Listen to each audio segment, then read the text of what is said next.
Good evening, this is Tacks. I'm Zakka Jacob. There is widespread outrage after the stabbing of a government doctor in a medical college hospital in Chennai.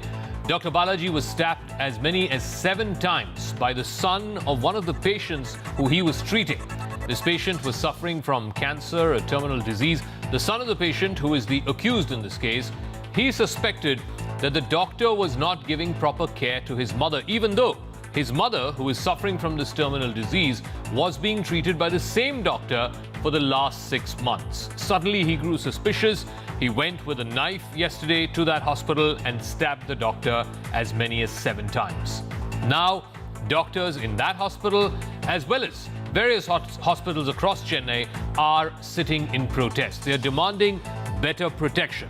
Back in 2022, there was a central government-sponsored bill that was brought in Parliament, but it could not muster enough support to pass the legislation and then convert it into an act. Now, this is very similar to what we saw a few months ago during the RG car protests in Kolkata. Again, doctors there were asking specifically for central government-initiated protections. The question is the responsibility of security that of the state? And if it is, then why won't the state step up and protect these healers, protect these doctors who constantly have been the target of such patients who've gone awry?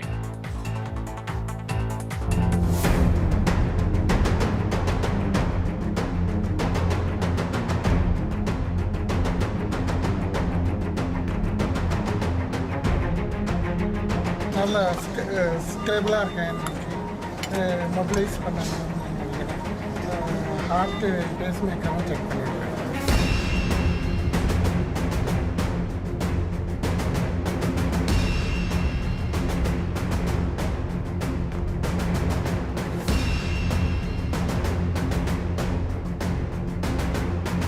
The gruesome attack in broad daylight in the capital very clearly shows that this is not a security lapse, it's a security collapse. See, this is a government hospital, thousands of OP, and there are only limited number of doctors. We are trying to give the utmost care to all the patients. We want security and safety for doctors, staff nurses and all health workers in government hospitals. We want to meet our CM to fulfill all our demands. Will the protest continue till then? Yes.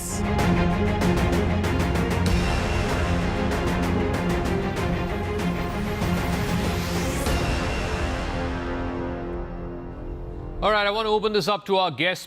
This is a running theme. We've seen this in Kolkata before. We're seeing it now in Chennai. We've seen this in Delhi in the past, that doctors are being attacked by the next of kin of those who believe, wrongfully in many cases, that the best of treatment is not being meted out to their relatives, to the patients. We'll be joined in a moment by Vinod P. Selvam of the Tamil Nadu BJP side. Hafizullah is spokesperson of the DMK. Dr. Mohsin Wali is Padma Shri awardee and former physician to 3 Indian presidents. Avishkar Singhvi is advocate of the Supreme Court. Let me start with Mr. Hafizullah.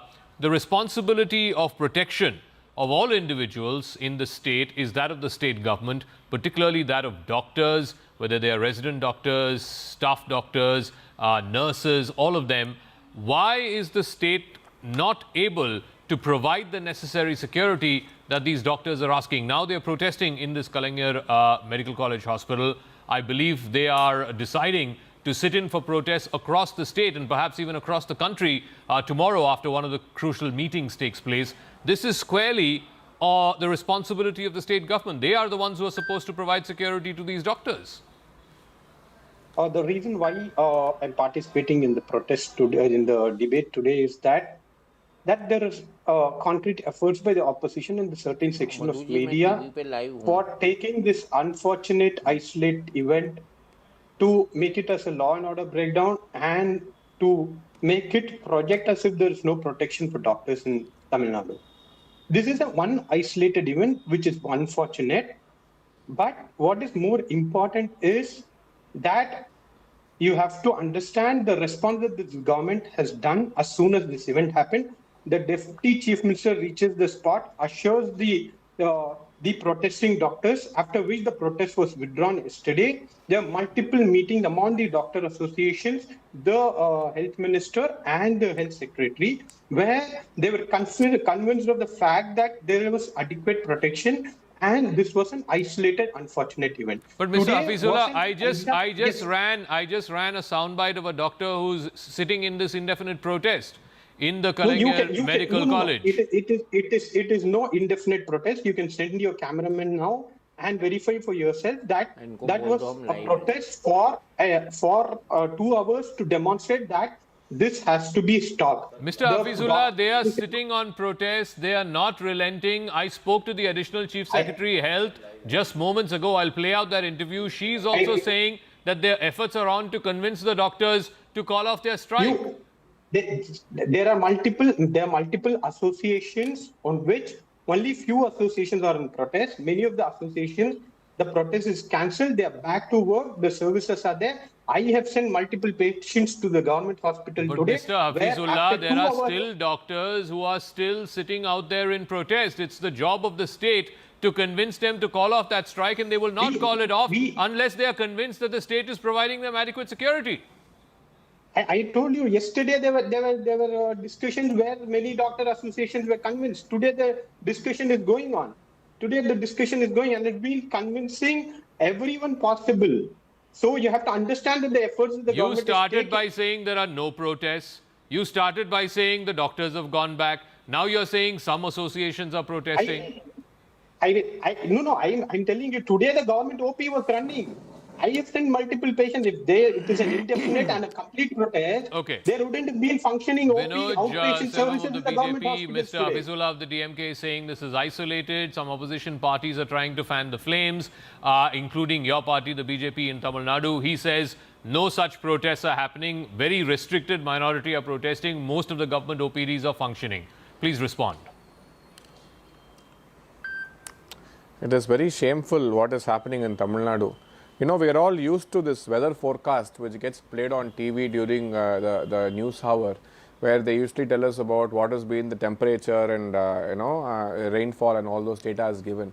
Similarly, in Tamil Nadu, ever since DMK came to power, there has been a forecast of how the number of murders which happened in the state every day. If you take the Crime Records Bureau, an average of about 5,000 to 6,000 murders have happened in the last 4 years ever since DMK came to power, which means 1,500 to 1,600 people are getting murdered in Tamil Nadu every year. That is about 5 people are getting killed every day during this barbaric rule of DMK in Tamil Nadu. Whatever happened in the Guindy is very, very unfortunate. It is a very unfortunate incident which happened to the doctor who got stabbed. But you know what we are forgetting is just a few days back, around Diwali, there is an ESI hospital in Trichy where 10 DMK men attacked and brutally assaulted a doctor over a parking issue. At least what happened in Guindy was an emotional issue. But over a parking issue, an ESI doctor was assaulted by the DMK men and they went scot-free. Similarly, 2 days back, if you see in Madurai, in a sweet stall, the DMK councillor, for whatever reasons, has manhandled and he has beaten the owners and the staff of the store. And you know, these incidents are happening all over. I can quote the number of murders which are notably happened only in the last 2 days, yesterday and day before, in the city of Chennai and in Madurai, in all the major cities. So Chennai, in Tamil Nadu particularly, is completely unsafe during the DMK's regime. It has always been the case. No one is spared. Even doctors are not safe today. Students are not safe today. The drug culture has ruined the state and we are in complete shackles right now. And I don't think any spokesperson can defend or even possibly try to come and defend if they are in the right senses. Come and say DMK, law and order is good in the state? No. Let me ask Dr. Wali this, because the protesting doctors, whether it is in the instance here in Chennai, some months ago we saw this at the RG Kar Hospital in Kolkata, they are saying that there is a draft bill that was circulated in 2022 by the central government. It's called the Prohibition of Violence Against Healthcare Professionals Bill. That bill did not find enough support to pass in the Lok Sabha. It prohibits violence against clinical establishments, punishes violence with imprisonment and fines, much more stringent than the current provisions. There is a mandate of reporting of incidents of violence by the doctors directly to the police, and also about enhancing awareness and educating the public about the challenges faced by healthcare professionals and a dedicated mechanism to address the grievances of healthcare professionals. Now, they are saying, why is this bill not being passed? Why is there not enough support to give dedicated security and protection to doctors and staff nurses in government medical colleges and hospitals across the country?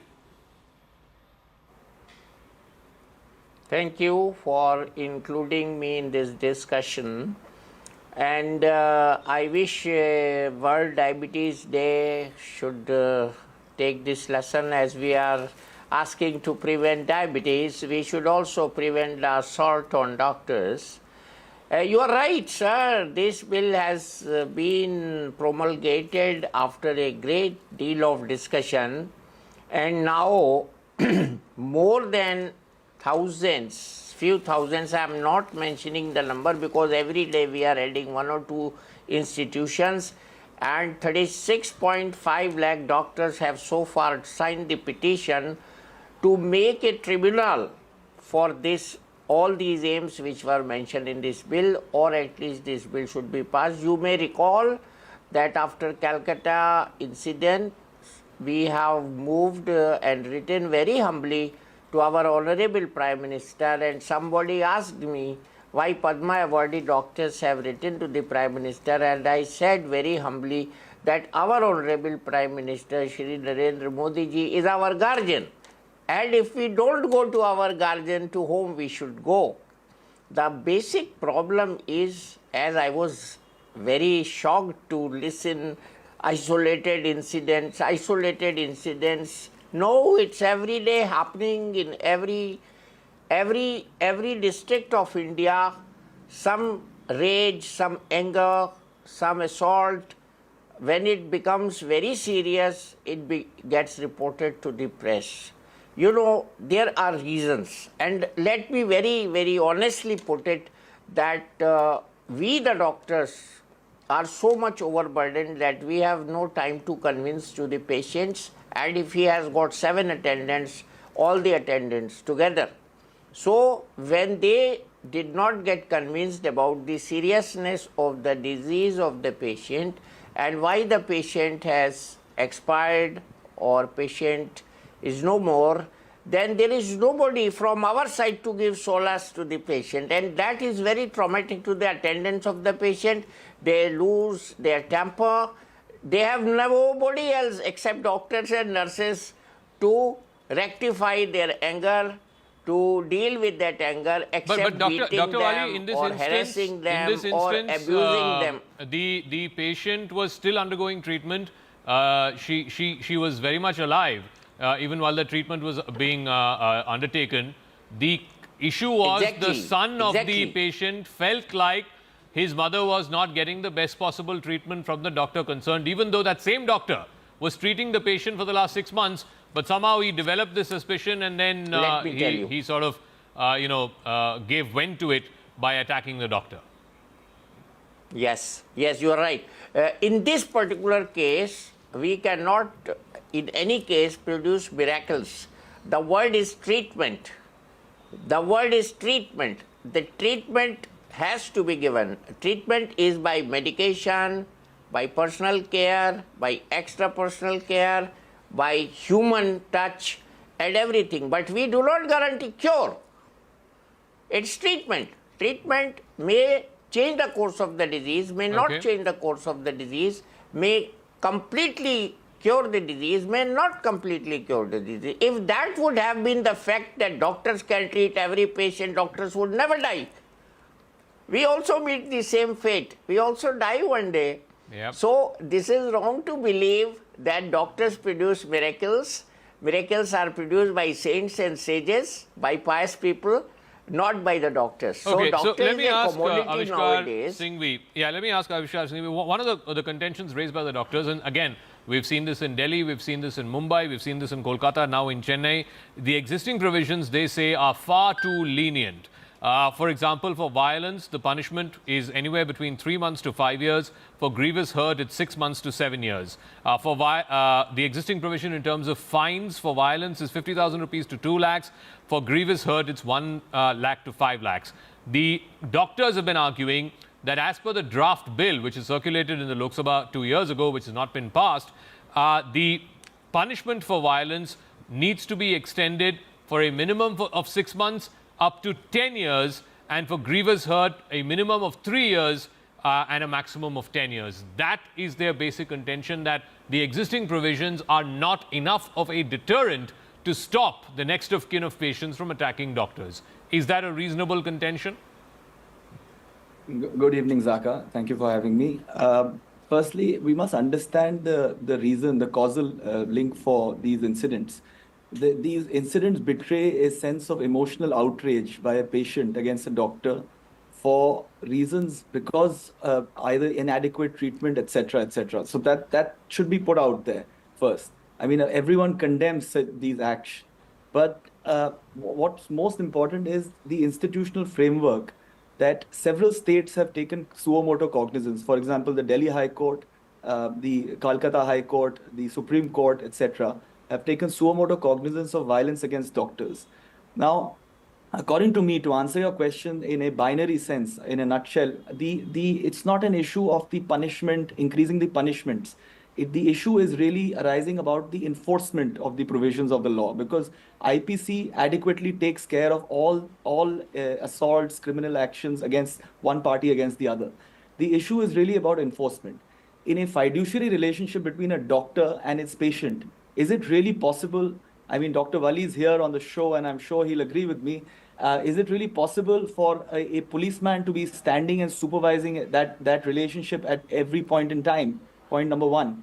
Secondly, whether you have CCTV cameras, whether you have police deputation, whether you have authorized visitations with doctors only, or whether you talk about, I mean, there are several other measures recommended by the Delhi High Court in the recommending committee, and Dr. Sareen was also part of that committee in Delhi High Court. I have the privilege to appear in that matter. So I say this with certain, it's about understanding the context of these actions. During COVID, we saw people were fighting over cylinders. But how to stop it? It may not be possible to completely avoid it. People may act, on the basis of some incident. For in this case, the lady was being treated. His mother was being treated by the doctor for a period of 6 months, as you correctly observed. But it's not that led to this incident. It is because either inadequate treatment or medical negligence. The inquiry that is already initiated by the Honorable Chief Minister will bring a lot of these facets out. So I would not say that it is a failure of the administration, or it is a failure of one hospital, or etc. I would clearly say that these incidents happen because of human tendency to become extremely emotional when it's their next kith and kin are involved, and especially when their kith and kin are involved in these kind of treatments where life and death situation. No hope. Okay, exactly. So let me ask, go back to Mr. Hafizullah. The opposition is saying, not just in the instance of the doctors and this hospital incident, but they are saying this points to a general deterioration of law and order in the state of Tamil Nadu under your rule. For example, in July 2024, a PMK functionary was stabbed in Kadalur. In the same month, Tamil Nadu BSP chief, Mr. Armstrong, was killed in the outskirts of Chennai. In that same month, an AIADMK worker was hacked to death. In Madurai, an NTK functionary was hacked to death. They are saying that law and order has gone to the dogs under the DMK, and what happened at the Kalangir Medical College Hospital yesterday is simply reflective of that deteriorating law and order situation. Please respond, Mr. Hafizullah. I was listening to the sermon given by the BJP functionary here, the spokesperson here. I would also want to remind him of an incident where an accused was sitting in Gujarat jail, where your government is ruling, has planned and executed a murder, broad day murder, in an open daylight of a legislator with bodyguards and PSOs with guns in Maharashtra, where your government is ruling. So if Tamil Nadu has to be shameful, if DMK has to be shameful for that, then I think BJP has to be shameful for not protecting a legislator despite being giving the best security measures, who was under threat, and the accused is sitting in the jail where your government, the Gujarat model of government is sitting. No, but Mr. Hafizullah, what has that got to do with the I'm murder of Mr. Armstrong, the murder of Mr. Shanmugam, the I'm murder of telling you, Mr. The NTK functionary? That is not happening in Gujarat. That is happening in Tamil Nadu. Zakka, So please respond to that, yeah. He is saying, I'm going to respond to that. Yes. I am going to respond to that. But I am questioning the BJP stand when you are lecturing the DMK. No, you can government and the absolutely government of question the Tamil Nadu BJP. You can Yes, absolutely I'm question the questioning, I'm telling BJP. you. No, but Yes. you are responsible for law and order in Tamil Nadu. No, Mr. Armstrong was not killed in. Mr. Armstrong was not killed in Gujarat. Please answer the question I asked you. I am coming to the point, Zakka. Yeah, I am coming to the point. So I should also, when there is accusation on my government, I will also accuse the BJP government. That is what I did. But I'm coming to your point. I'm going to answer. So he was telling about all the NCRB data. I want him to compare the NCRB data during the ADMK government where you were an ally and compare now and see the action. See, crimeless utopian society is impossible. What a government can do is the best method to protect the citizens of the country, and then how it reacts when such situations happen. In this case, nobody is spared. We have arrested all the accused in time. The charge sheet is filed. The trial is begun in many cases. That is what you can expect of a government. We cannot assure of a crimeless society. That is not happening. This is not an utopian world. Okay, where crime will Vinod not happen. Selvam, what would any government have done? This is, after all, what happened in the Medical College Hospital yesterday is between a patient's next of kin and the doctor concerned. Police possibly can't be intervening everywhere where there's a serious case of a patient and tensions could rise between the patient's next of kin and the doctors. See, I understand the loyalties, the spokesperson of the DMK. I mean, you don't expect them to do much. But they're pretty helpless at this point, and they are having no choice but to defend this toothless government at this point.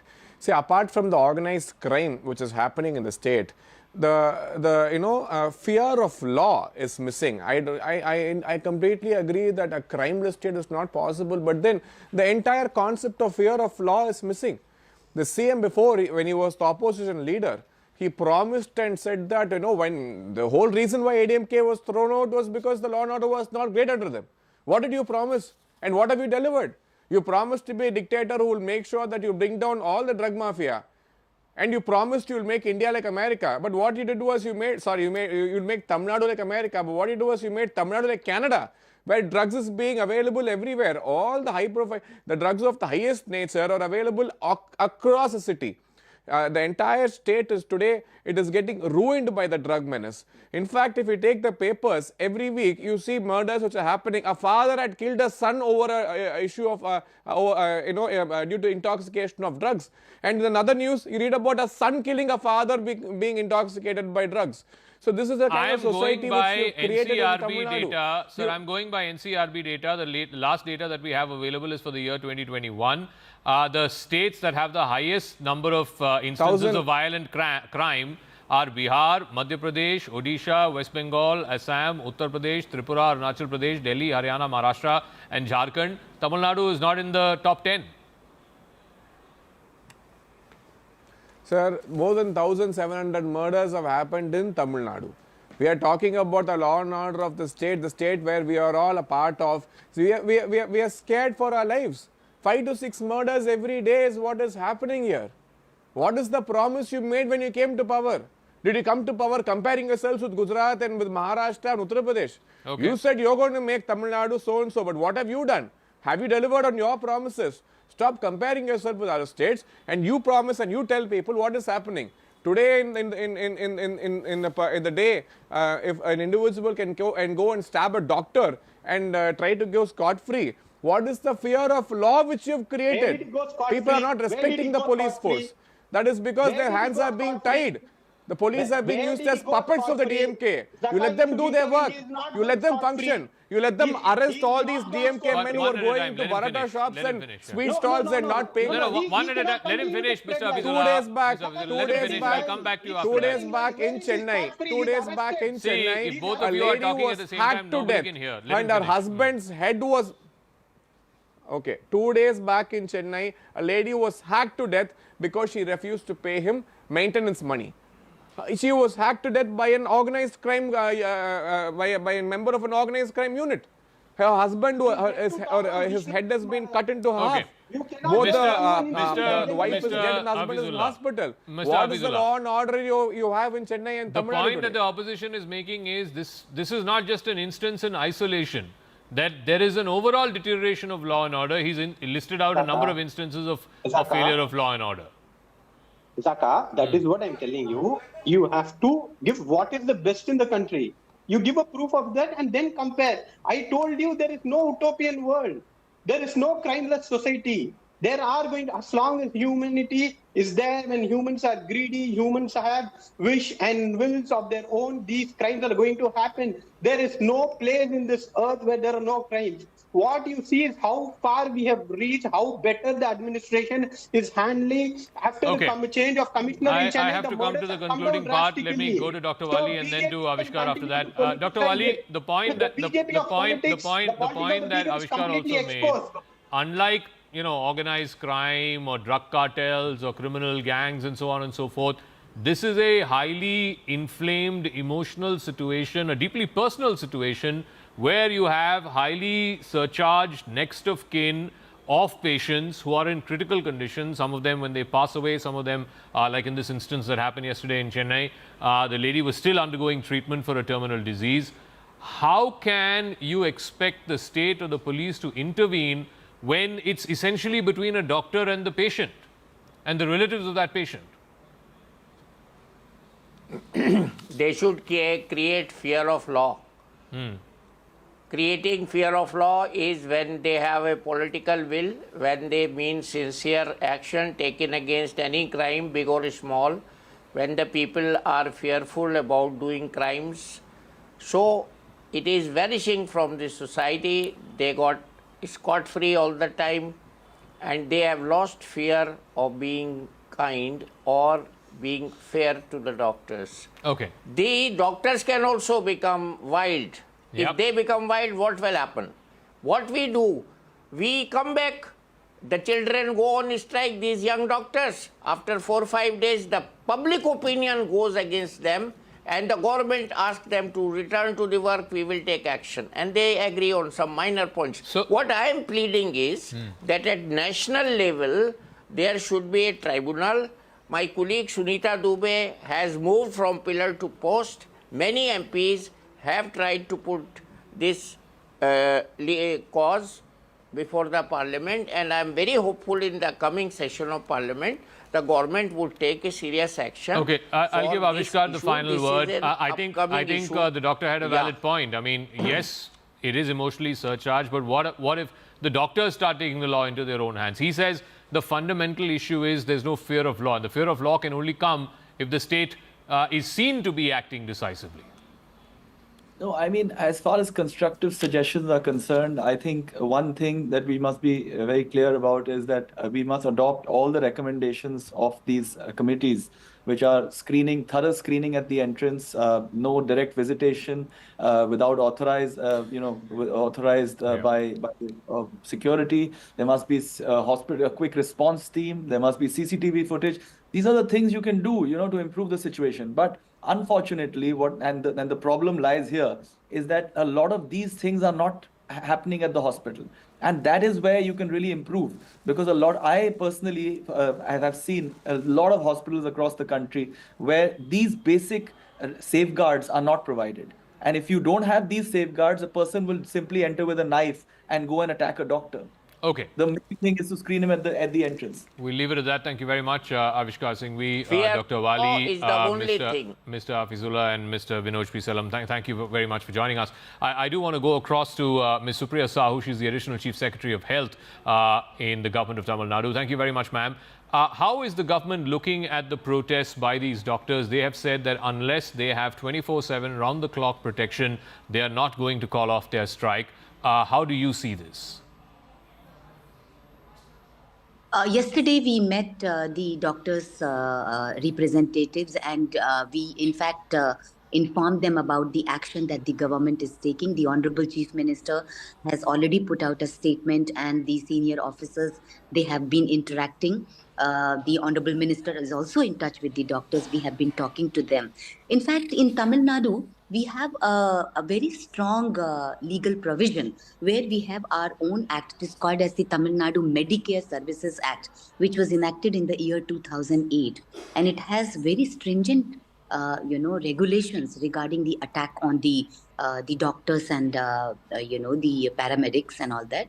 So those provisions, they provide for imprisonment, they provide for fine as well as both. So we this time, this person who attacked Dr. Balaji yesterday in that incident has already been arrested, and we told the doctors that we are deeply committed to protect them and to ensure that they are given a safe environment. But yes. Ma'am, the fact of the matter is that doctors are still sitting on a protest. They are calling this an indefinite protest. In fact, tomorrow I'm given to understand that they will take a call, a decision really on whether this will now become an all-India protest. Right now it's confined to a few hospitals in Chennai, but it could likely spread to other parts of the country as well. What is it that you can say to them as a representative of the health department to assuage their fundamental concern, which is that they are not feeling safe at their workplace?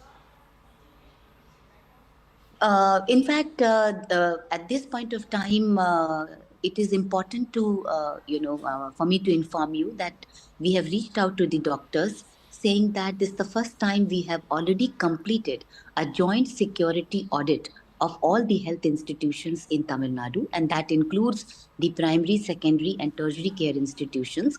The joint security audit has been done after the West Bengal incident, where the police commissioners, the superintendents of police and the district collectors, along with the senior health officials, doctors, they have looked at the CCTV cameras, they have looked at the places where the lighting is not proper, looked at the toilet facilities, the resting room for doctors, and looked at the outpatient facilities where large number of patients actually come for seeking treatment.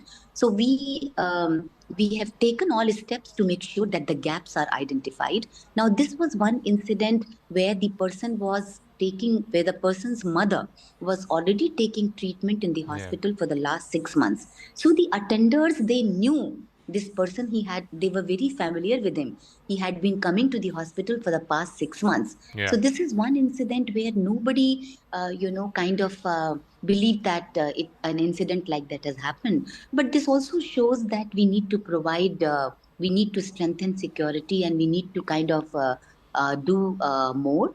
And as a result, we have also in that, not only in that hospital, Kalangar Hospital, but in all the large hospitals where, patients are coming in large numbers. For example, some of our hospitals, they receive something like 2,000 to 2,500 outpatients per day. So we are moving the police outposts very close to the OP, making sure that, the police is there, and that gives it reassures. I also want to know that, some of the doctors are asking for what they believe is a central law, central forces protecting them, etc. What is it that you can say to address those concerns? See, at this point of time, I can talk about the situation over here, where the DGP has ensured that wherever the police posts are there, they are moved, they are strengthened. In the hospitals, we have our own act, as I mentioned, which is the Medical Services Act 2008 in Tamil Nadu. We are very stringent provisions. We are now displaying, we have asked all the institutions to display the provisions of this act at the entrance, so that people, and in the local language, Tamil, so that people can read it. But we have reassured the doctors that we will do everything possible to make sure that, they don't have any reason to feel insecure. It's the government's duty.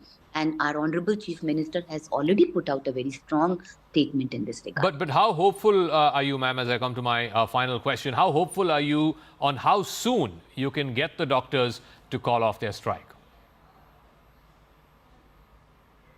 No, I think they are also, quite aware that the important services should not be impacted. And today, I think thanks to the support of everybody, the OP services and the essential services, they ran without any difficulty. We are constantly in touch with them. We have appealed to them saying that we have made all these arrangements and government is deeply committed, and we are quite confident that we will be able to resolve it soon. Okay, Supriya Sahu, Additional Chief Secretary of the Health Department of the state of Tamil Nadu, thank you very much for joining us here on CNN News 18. Let's move on to the other big international focus story. US President-elect Donald Trump has chosen Tulsi Gabbard as the Director of National Intelligence, praising her fearless spirit and her experience, both as a veteran and as a public servant. Her career has been anything but predictable, from an anti-establishment progressive to a Trump-backing conservative. This announcement coming a day after Vivek Ramaswamy, another Hindu-American, was picked to be part of Team Trump 2.0.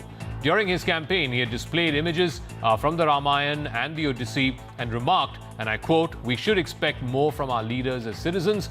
Back then, when presidents left the White House, they became scholars of Sanskrit. So you have two Indian Americans. Well, Tulsi Gabbard is a Samoan American, but a practicing Hindu. So two Hindu Americans who are part of the Trump cabinet. What may that necessarily mean? Does that necessarily translate into better ties between India and the United States? We'll try and explore that question. Also, whether there is evidence to show that some Indian Americans this time moved away from voting for the Democrats, which they traditionally have, and have voted for Trump.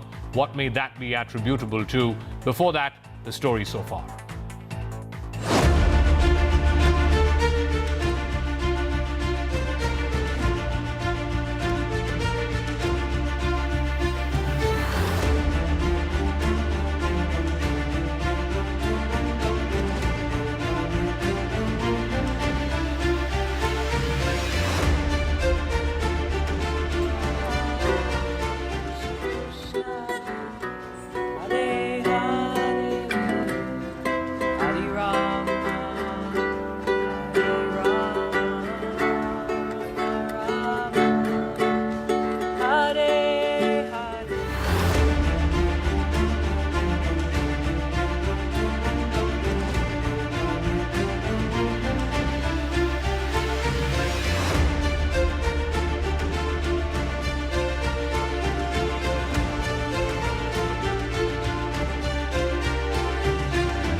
Oh, were they? Yeah.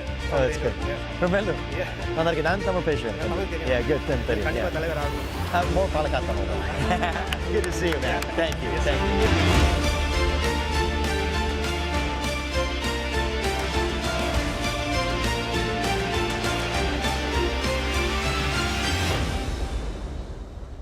All right, so is there a growing influence of Indian Americans or Hindu Americans in the Trump White House in the Trump second term? Remember, in the previous Biden administration, other than Kamala Harris, there were no other Indian Americans in the Biden cabinet. Now there are two. Vivek Ramaswamy is an Indian origin Hindu who's raised in the American Midwest. He was born and brought up in Ohio, while Tulsi Gabbard burst onto the American political scene a few years ago as the first Hindu elected to the United States Congress. Vivek Ramaswamy was one of the first Indian American picks by Donald Trump. He will be heading what is called the Department of Government Efficiency, along with the world's richest man, Elon Musk. Dodge, as they call it. Tulsi Gabbard, when she took over, when she first got elected to the US Congress, she took her oath of allegiance on the Bhagavad Gita and not the Bible. Ramaswamy has been an outspoken about his Hindu faith on the campaign trail. He's never shied away from that. And so has Tulsi Gabbard while she has spent 7 years in the US Congress. She's also condemned more recently the atrocities that you've seen against Hindus in Bangladesh and also the atrocities that have happened against Hindus in Pakistan in the past as well. So the question we're asking is twofold. Now there is an increased representation of Indian Americans or Hindu Americans in the Trump cabinet. Does that necessarily translate into better India-US ties? I'm now going to go across straight to my colleague Sanjay Suri, who was also there in the US covering the elections and witnessed firsthand the results as they came last week. So first things first, you have Vivek Ramaswamy, you have Tulsi Gabbard. What may this mean for the increasing profile, if you will, of Indian Americans / Hindu Americans in the Trump administration? You know, Zakka, you were talking about also an increased Hindu vote for Trump in this election, and we saw that very clearly. This was quite well documented in an extensive study done by the Carnegie Center just ahead of the election, and that recorded a significant shift of the Hindu American vote towards Trump, although that suggested that the majority may still go the Democrat way. It's not at all certain that that exactly has happened. We've seen that these polls have been less than accurate, but clearly that shift was recorded, and it is a substantial shift. We saw the group Hindus for Trump campaigning very actively for Trump. Now we see Tulsi Gabbard and we see Vivek Ramaswamy, very different. Tulsi Gabbard, as you say, has changed colors a great deal. She was a liberal Democrat. She is now very much within the Trump camp. Vivek Ramaswamy has his personal faith, and he is quite emphatic in declaring that. That is almost certain to spill over into a degree of goodwill for India, but these are not the only signs of a goodwill for India from this new cabinet. The Hindu factor can count, but we do need to remind ourselves that the Prime Minister of Britain, Rishi Sunak, was a practicing Hindu. That did not necessarily translate into something special for India.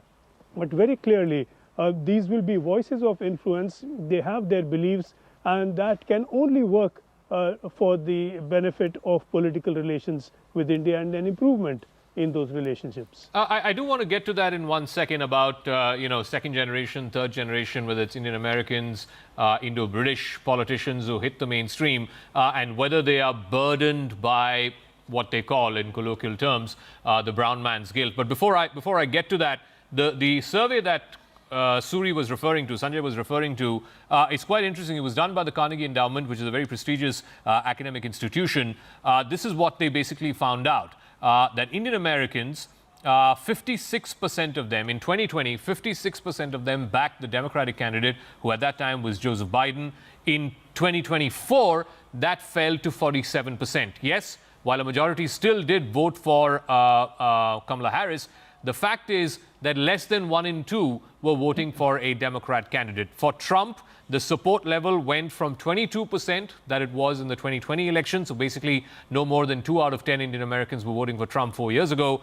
Today, that became 31%. So there's been a 10% jump in the support for Trump and a 8% fall in the support for the Democrats, despite the fact, and I think this is where it gets really curious, despite the fact that Kamala Harris was touted, if she would win, become the first ever Indian American president in the United States. That was not to be. But I want to come back to this point that you made earlier, Sanjay, about whether it's a Rishi Sunak, Priti Patel, if you will.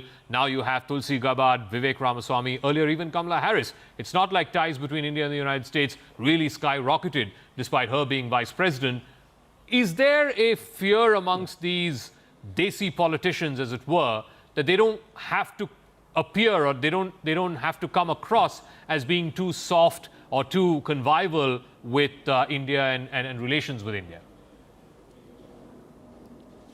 You know, there are two factors that overlap quite neatly here, Zakka. One, in fact, it is these desi leaders who would perhaps go out of their way to emphasize that they are American or they are British and that they serve the country whose citizenship they have taken. They will serve the people who have elected them. They will carry out the policies of those who have appointed them.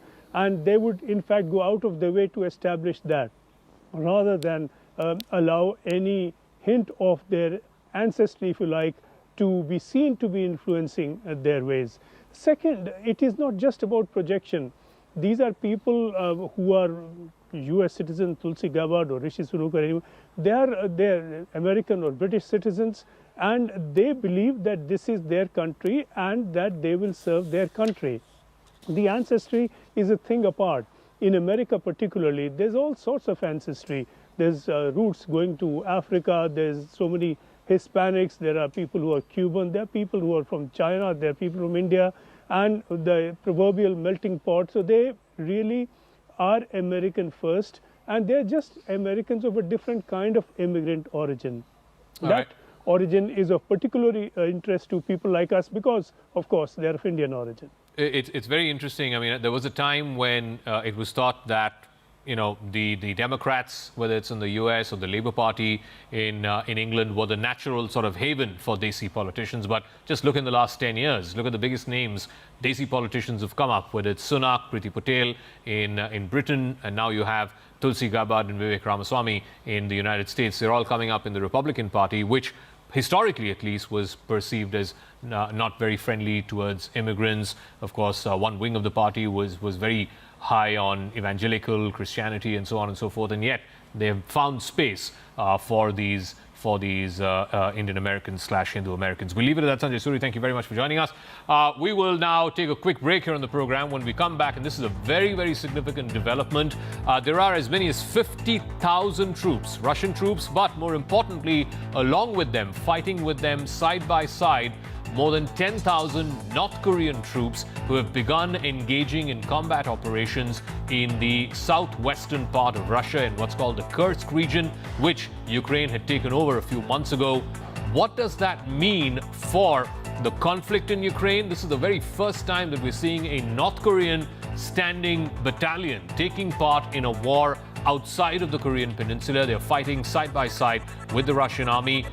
What is it that Kim Jong-un is hoping to extract from Putin in return for these 10,000 plus troops? Also, what does it necessarily mean now that you have Trump 2.0, and we all remember the bromance that Trump and Kim Jong-un had during Trump's first presidency, finally for relations to just eventually sour? Is there an expectation now that Trump might try to revive a direct dialogue with Pyongyang? And if that is the case, then where does that leave South Korea? We'll explore that right on the other side of this clip.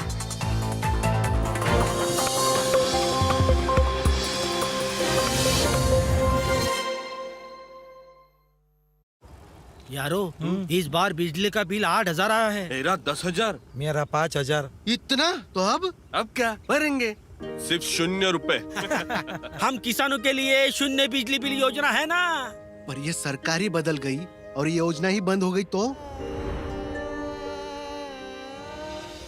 इसीलिए भाजपा महायुति को ही vote देंगे। भाजपा महायुति है तो हम किसानों को सहारा है।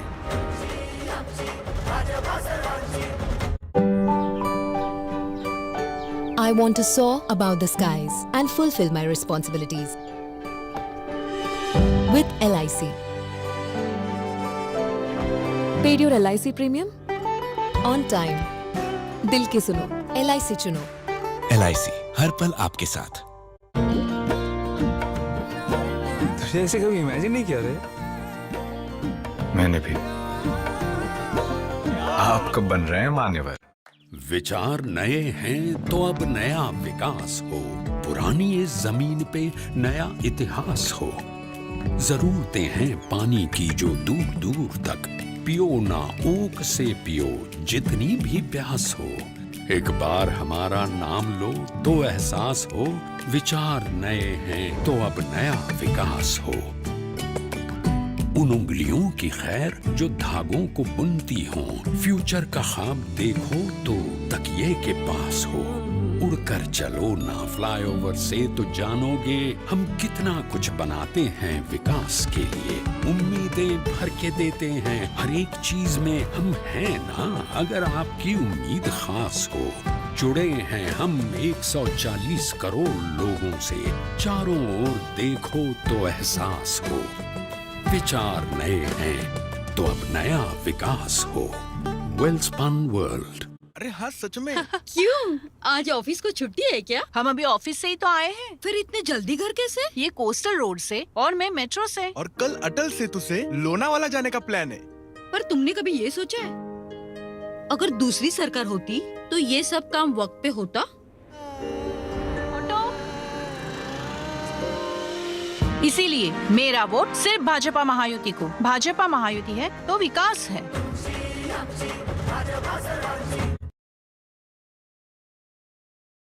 Hi everyone, I am Dr. Shubhajit Nag, practicing consultant in Kolkata, India. Today I will talk to you about diabetes. it is a silent pandemic taking over India today. Most of the patients in India are undiagnosed. We have at least about 1 crore of diabetic or pre-diabetic patients, and at least 50% or above of them are undiagnosed and thus untreated.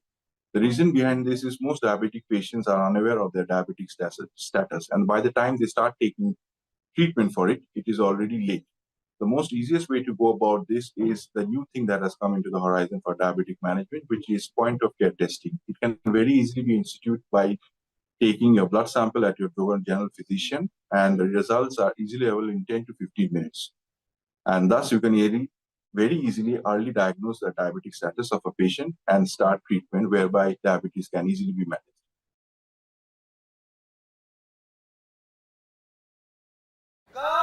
Got it? I'm a big shot now और मैं जा रहा हूँ big city. बस मुझे अपनी गाड़ी बेचनी है यार. किधर बेचूं? कुछ आता ना जाता बस बड़ी बड़ी बातें. जमीन पर आ जाओ और ट्रू वैल्यू पे अपनी गाड़ी की ऑन टाइम पेमेंट लेकर जल्दी से बिग सिटी जाओ. 50 लाख से ज्यादा कस्टमर्स जानते हैं ऑन टाइम पेमेंट के साथ गाड़ी बिकती है सिर्फ ट्रू वैल्यू पर. There's my boy. Phil, Ralph, run.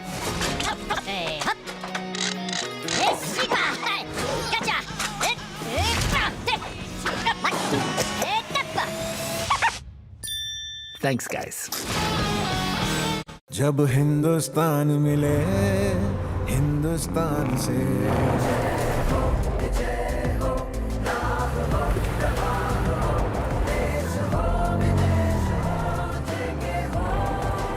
Visit your nearest JK Tyre Steel Wheel store today. बड़े होके सिंगर बनना चाहती थी ना, अब डॉक्टर? नहीं पापा, पहले डॉक्टर बाद में singer. Open your mouth please. पापा आज तो आप बैंकर हो, पर आप बूढ़े होके क्या बनोगे? अपनी खुशियों वाली रिटायर्ड लाइफ की प्लानिंग करो आज से with Aditya Birla Sun Life Insurance. World's best coffee maker. आप बूढ़े होके क्या बनोगे?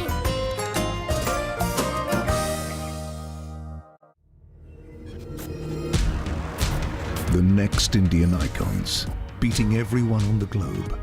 A new perspective awaits. B6E and XEV9E. Mahindra's electric origin SUVs. Catch them at Unlimit India. कल तक अंग्रेज लाठियां चला रहे थे, आज हम चला रहे हैं. आप मुझे बताइए कि ऐसा क्या करे कि बंटवारा रुक जाए? कुर्सी ज्यादा प्यारी है या देश? इस सवाल का भी जवाब देना पड़ेगा बाबू. तो देश रखो और कुर्सी झिना को दे दो. फ्रीडम एट मिडनाइट 15 नवंबर से सोनी लिव पर.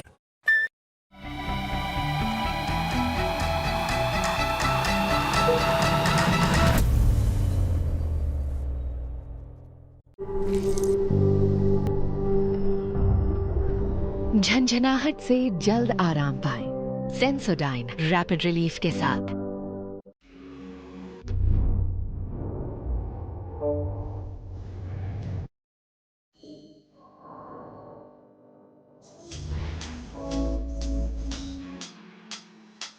Mama told me.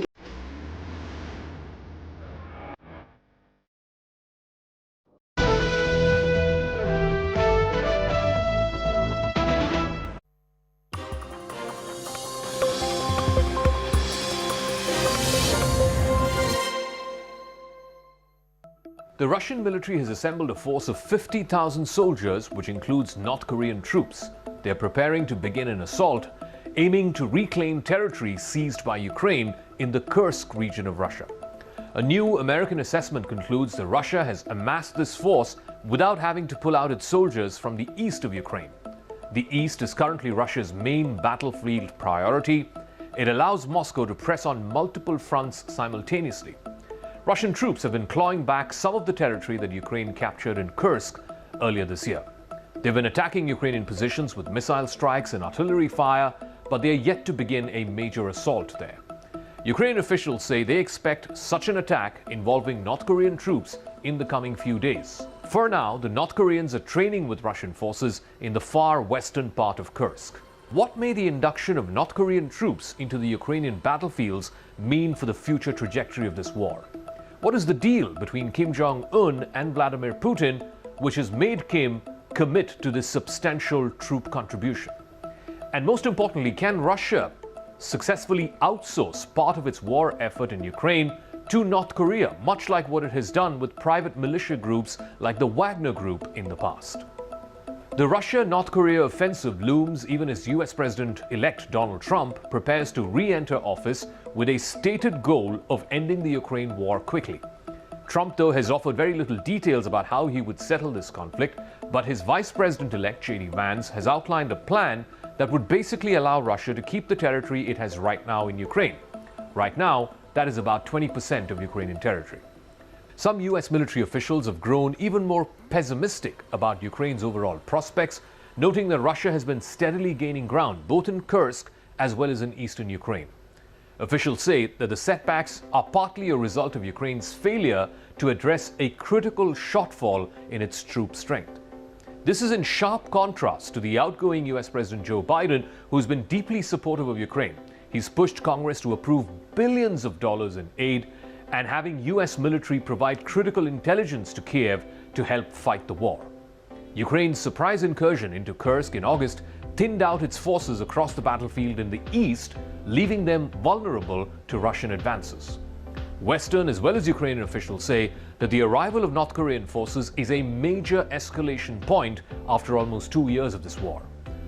North Korea has sent more than 10,000 troops who will be fighting side by side with Russia in Kursk. The troops are wearing Russian uniforms, they've been equipped by Moscow, but they will probably be fighting in their own units. Moscow had supplied the North Korean forces with machine guns, sniper rifles, anti-tank missiles, and rocket-propelled grenades. Russia has been training the North Koreans in artillery fire, basic infantry tactics, and critically, trench clearing. Now, that training suggests that at least some of the North Korean forces will be involved in the frontal assaults on Ukraine's defensive positions.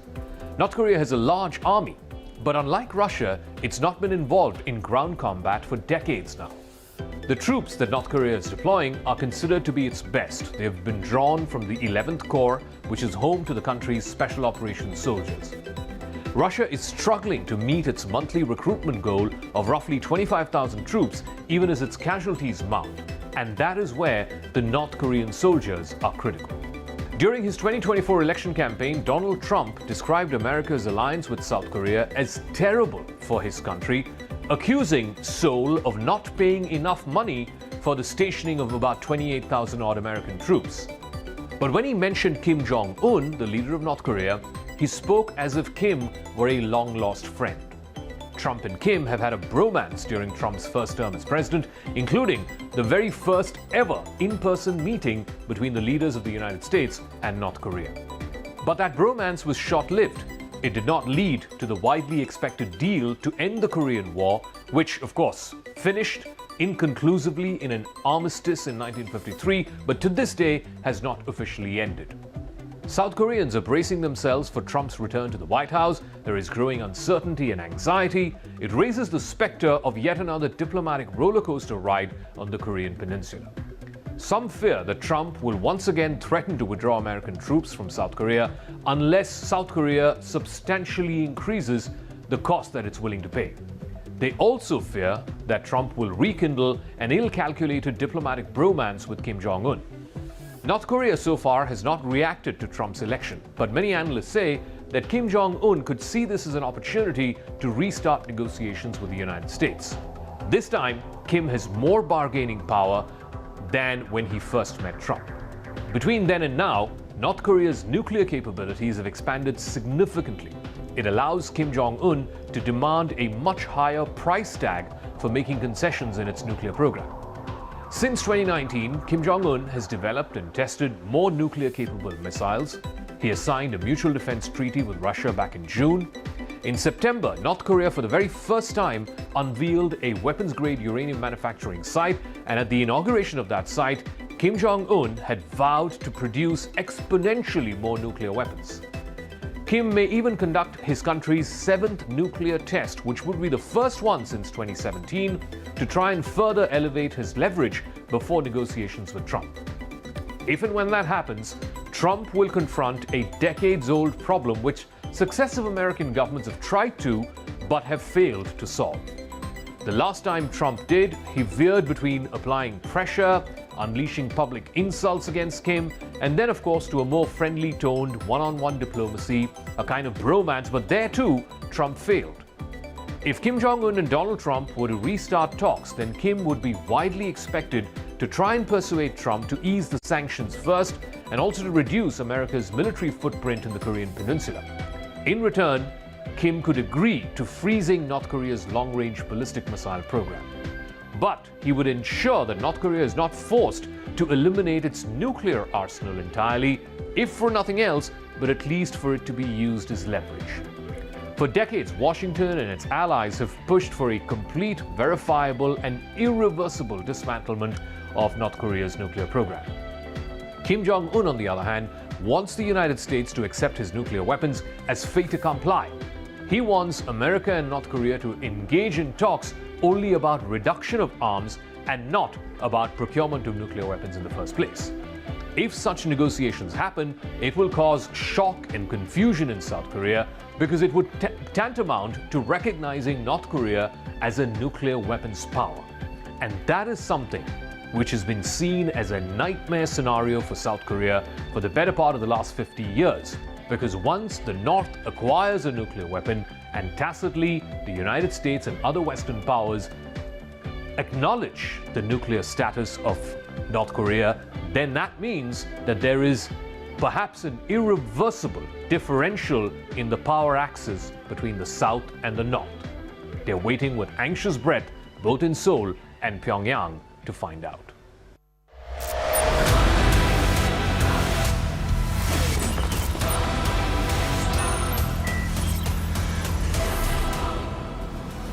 Viewers, very important story tonight. The Congress party has become so reliant on a particular vote